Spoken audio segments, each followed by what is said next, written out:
কোনো মূল্য নেই। আমি কিন্তু নির্বাচিত সরকার, নির্বাচিত বিরোধী দল, নির্বাচিত সংসদ তাদের কথা বলছি, আমি গণতন্ত্রের কথা বলছি। অনির্বাচিত সরকার কি করবে না করবে আমার মাথা ব্যথা নেই, কিন্তু আমার মাথা ব্যথা আছে। আমি একটা নির্বাচিত সরকার দেখতে চাই।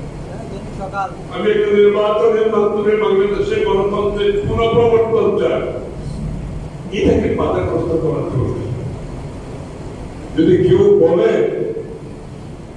শুধুমাত্র একটি দল ডিসেম্বর মধ্যে নির্বাচন চায়, এটা কি সত্য কথা? এটা কি সত্য কথা? ইতিমধ্যে আমাদের সাথে যারা আমরা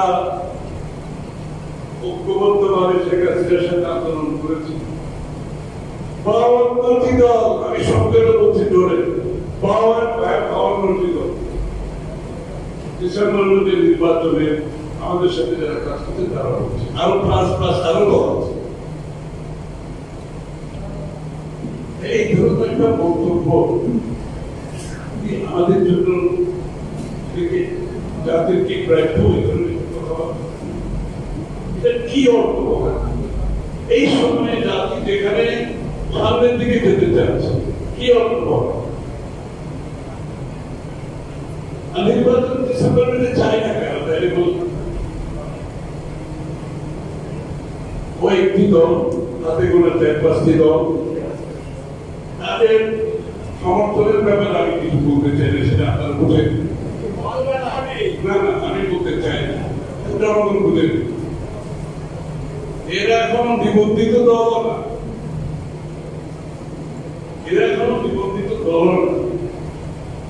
বাংলাদেশের মানুষের সাথে এদের কোনো সম্পৃক্ত হবে। এরা জানেও না কি কি দল আছে।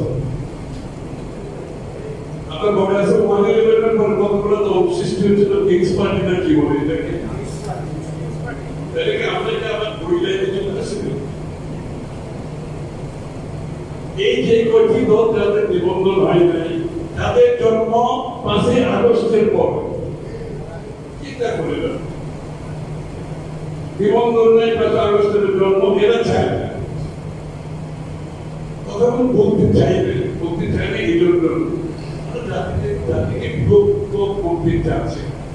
জিয়া রহমান সাহেবের মতো আরেক রহমান সাহেব চাচ্ছে জাতিকে ঐক্যবদ্ধ করতে।